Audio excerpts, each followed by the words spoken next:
So, Mary, this is the time of year when Veterans Day comes up. Yes, it is. And it's on November 11th. And the original formula was the 11th hour of the 11th day of the 11th month. And do you know where that came from? No, Nancy, where did it come from? World War I. That was the Okay. day that they had decided with the Germans they were going to have the truce. Okay. And it was going to start at 11 o'clock in the morning. And nobody was really sure if that was going to happen or not. It was kind of iffy. But they said 11 o'clock came and they heard a few gunshots and then it was quiet. It was silent. Yeah. But you know, I often wonder how many folks, how long did it take for that word to get out to the field? And I wonder how many people's lives were lost after the 11th hour. There were. I mean, there was even a fellow from Osseo that died like a half hour before the truce started. Oh, really? Really. So, yeah, but it was amazing that it did hold. And that's why we celebrate Veterans Day on the 11th of November. And of course, if we're talking about Veterans Day, we are honoring our veterans. Exactly. And we have veterans, we still have a few from World War II. We have Korea, Vietnam, and then the Gulf Wars. So we've got a lot of veterans that we really want to take our hats off to and remember them. And we've also got veterans from places that people have kind of forgotten about. Right. Like Bosnia and Right. Panama. Right. And, so we're very blessed to have so many young men and women throughout history that have been willing to give the ultimate sacrifice for the freedoms of the rest of us. And it is the ultimate sacrifice when you give your life. And we never want to lose track of that. Today, you and I are going to take a little walk, and we're going to discuss another kind of a sad but unique happening. It was a pair of brothers, and we're going to talk about them for a little bit. So the two brothers that we're going to talk about today that had a tragedy that was probably pretty unique to any family. And it involved the two Sura brothers. They were actually half brothers. John and then Peter.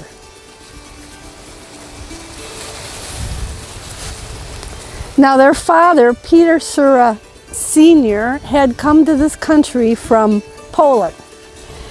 And it was a large family. I think altogether there were 17 children. And there had been 2 wives, but that was a lot of kids. And one of the older boys from the first marriage was named John. Now, John, in 1864, they said that he ran away to join the Union Army with his neighbor boy, George Parsons. And they went off and joined the Union Army. And they joined the 36th Wisconsin Volunteer Infantry, which was formed in March of 1864. And that was when John and George enlisted. Well, by May, which is pretty quick in terms of training, the 36th Wisconsin Infantry was out in Virginia, and they were guarding supply trains.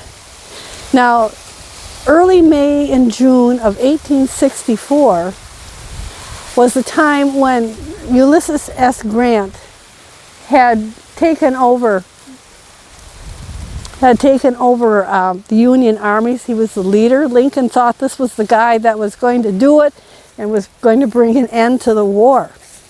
And so Grant thought that if he could get his army out there and through Lee's army, that they would be able to just end the war right then in 1864. So what was happening, without going into a lot of detail, was that Lee and Grant were doing a lot of fancy maneuvering. Grant had a big army. He had over 100,000 soldiers. And Lee's army was only 60,000. But Lee was an incredible tactician, too. Yes, there were the two armies in June. And they were trying to maneuver around to outflank each other.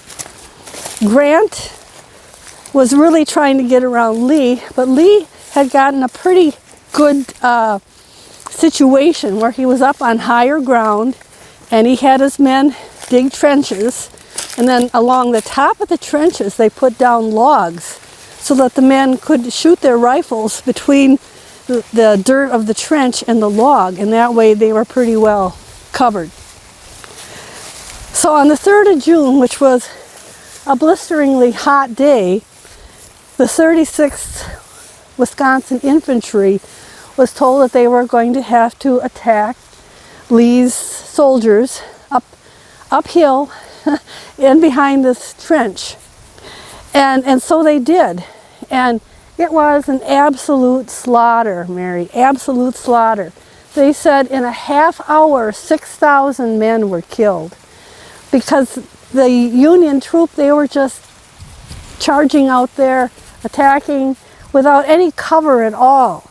And so it was really brutal. It was, they consider it one of the biggest slaughters of the Civil War. And this battle actually kind of went on, off and on, until the 12th of June, and by that time, they said it was something like 12,000 Union soldiers had already been killed. Nancy, that is just incredible. Well, it's terrible. And during that time, how did they keep track of who was lost?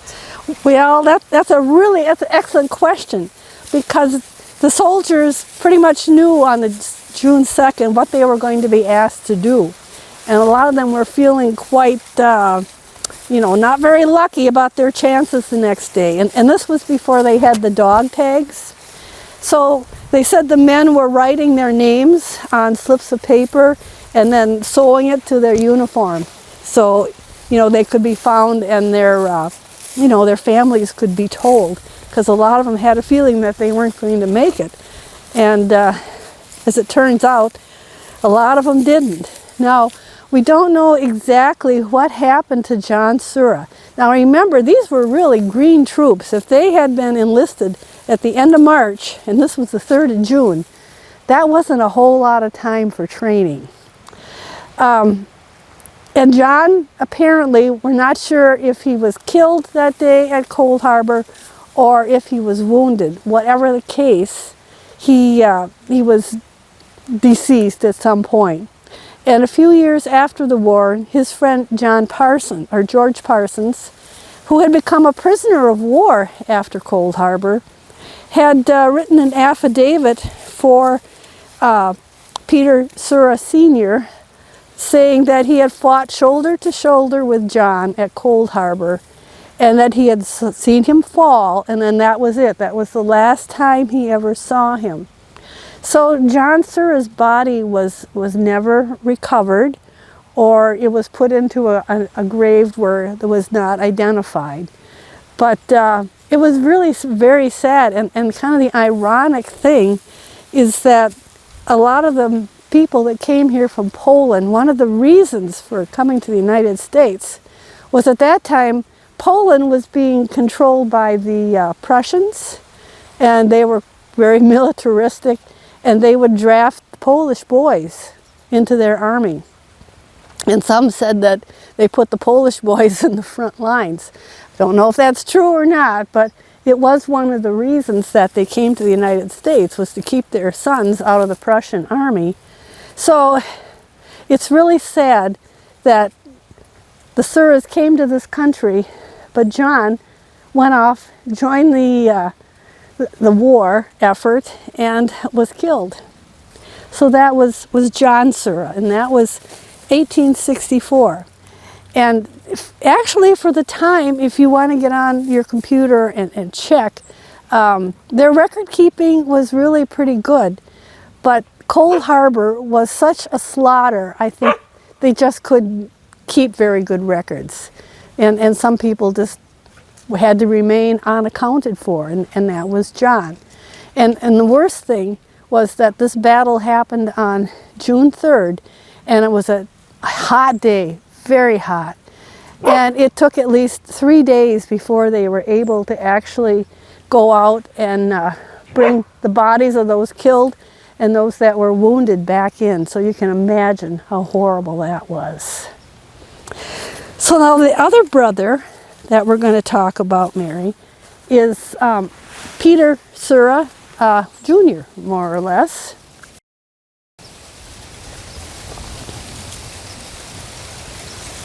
So Peter Sura was born in 1896, and like we said, the Sura family had been one of those big Polish families. There were 17 kids. There had been 2 wives.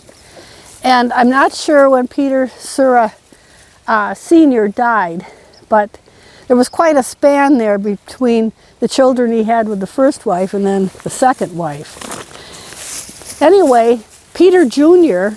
joined the Marines in 1917 to fight in the Great War, in World War I. And he was in the 6th Marines, the 84th Battalion, and he went over to France in early 1918. Well, sometime in May, he was wounded. He said that he had a wound in his head. Hopefully it was just, he was just grazed. But he missed that Battle of Belleau Woods, which was one that Marines fought so hard in. But he was back in the lines by July. And they were marching in France, and these soldiers had to march with heavy packs on their backs. And they said that they had marched them for such a long time, and they were so tired that anytime the battalions would slow down, men would just sit down and fall asleep. And they said that one soldier even put his head up against an officer's horse and fell asleep, standing there. So they were pretty tired. They were trying to get the Germans out of a wooded area. And on July 19th, they were supposed to attack quite early in the morning. And they were supposed to attack across flat ground. The Germans were on the other side of this field, and they did have a little bit of cover, but the Marines did not. And they were told that they were supposed to advance across this open field towards where the Germans were. And one survivor of this battle, it was near a town called Virzi, and that was, I'm probably not saying it right, but it's called the Battle of Virzi. The Marines were supposed to go across this flat field with absolutely no cover and attack the Germans, which were on the other side of the field in this woods. And one survivor had written that as he looked across the field that morning, he could see the German position, and they were already firing all their machine guns and ammunition, and he said it was like a black curtain, an absolute black curtain of bullets. And yet they did advance into this. And the day, of course, was another slaughter. They had 70% casualties, which is terrible. It's just terrible. And they were not really successful in taking the German position, although as this battle went on, the Marines that were a little bit past them near the town of Soissons, they were successful. But the 6 Marines that day that Peter Sura was with, they were not, and 70% casualties it's a slaughter. There is no other way to put it. It was terrible. So we're not really certain if he was buried on the battlefield, which is what they usually did at that time. When they had people that were dead, the dead soldiers, the dead Marines, they buried them quite quickly, sometimes in a shell hole, and then they would try and take notes and markings on where they were buried so that after the war they could come back and move them to a regular cemetery. But unfortunately, somehow, and it's easy to see how that could happen if there were 70% casualties, that they kind of lost track of where Peter Sura was, because his family did not know anything about what happened to him. And it wasn't until 1919 that they had to get the Red Cross and a lawyer kind of after the Marines saying, where is our son? And then they did find out that yes, he had been killed at this battle. And a couple of years later, Peter Sura's remains were repatriated to this country, and he is buried there at St. Peter and Paul. But you just think, wow, here are two young men, half-brothers, and both of them give their lives in horrific battles. Cold Harbor is still noted today as being just a slaughter. And years later, General Grant, he always maintained that he thought that had been a bad decision to do that frontal assault. But, you know, by that time, not much you could do. And then the Battle of Virzi, if you look it up too, it's a pretty incredible. It's another battle in World War I in 1918, where the second Sura son was lost. So there is no known grave for John Sura, but Peter Sura is buried there at St. Peter and Paul, and we always want to remember these guys that gave their lives in such a horrific manner, to be absolutely just slaughtered. It was terrible. So that was the unpleasant story, and I guess we would like to think about all the guys that did come back and how much we appreciate our veterans. Prompt me with a question. Prompt you with a question. Well, I did manage to get the one about how they keep track. Yes. And then we're talking about that stepmother was a Gold Star mother twice. Once. Once. Yeah, John was with the first wife. Well, but she was still a stepmother, right? The second one, yes. Her Yes. name was Agatha or Agata. I don't know how you would say that in Polish. But of course she was very upset because she didn't know what happened to her son. And I think that by that time they probably had an inkling that maybe Something had gone awry. yeah, that he was not doing well. But I thought it was terrible that it took them that long and they had to go to such great lengths to find out what happened to him. Well, and you know, I think for any military family ever, you know, the individual just doesn't go to war, the family goes to war. Right, of course. And you have to wait and wait. And in those days, you know, you couldn't quickly make a email or a phone call even. That's right. To get overseas where all of these battles were taking place. It was really tough back in those days, and I think they did the best they could with what they had, and at least by World War I, they had the system with the dog tags. Yes. So that was good.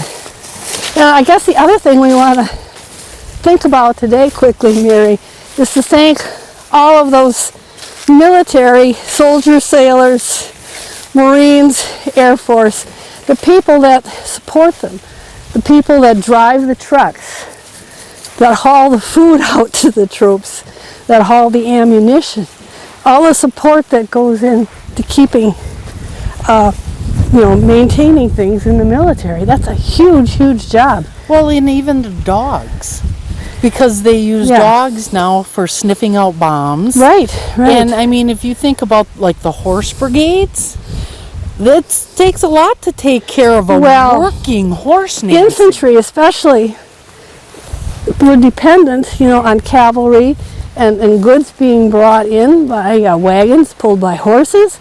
Yeah, but you know, the horses have to eat too. So that meant they had to bring along supplies for the horses, whether it be, you know, grains or grass.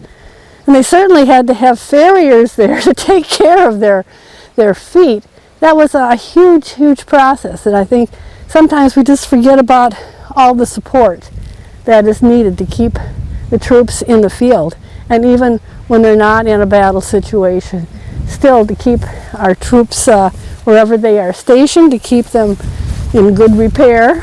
And when my brother was on the carriers, he would tell me that there's like 5,000 some number of people on one of those incredible huge ships. It's like a city at sea, wasn't it? City at sea. Yeah. Most definitely. Yeah, it's something I think we don't think about enough. And they talk about an army. They say that, you know, they move on their stomachs. Yes. Well, that's very true. And so we want to give a shout out to all those people that were in some kind of a role where they were doing support. And just like we talked about a local man, Albert Misch, who during World War II was like a technician, and he had come up with a way of repairing B-17 bombers so that they could get back in the air faster. And he won a Bronze Star for that. So it is pretty amazing, and we don't want them to get not noticed.